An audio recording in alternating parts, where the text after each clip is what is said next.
నేను ఒకటే ఈ మీడియా ముఖ్యంగా మరి ఈరోజు ఈ ప్రభుత్వానికి మరి రాష్ట్ర ముఖ్యమంత్రి గారికి నేను విజ్ఞప్తి చేస్తున్నాను. మరి ఈ రిట్ పిటిషన్స్ వేసింది ఎవరు? మీ తెలుగుదేశం పార్టీ నాయకులు కాదా?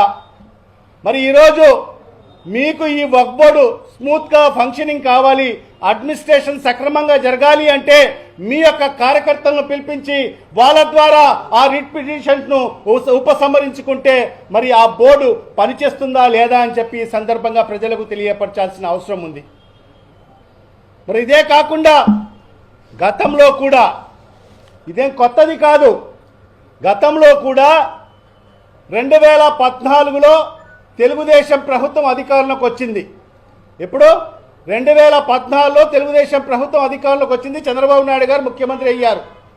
అప్పుడు నేను కూడా శాసనసభ్యుడిగా మొదటిసారిగా నేను కూడా గెలవడం జరిగింది.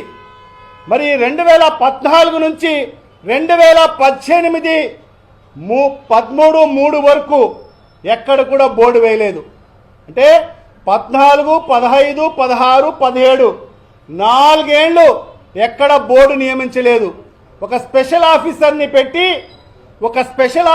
పెట్టి మరి వాళ్ళు 4 ఏళ్ళు మరి వక్ఫ్ బోర్డుని నడిపిన ఘన చరిత్ర చంద్రబాబు నాయుడు గారిది.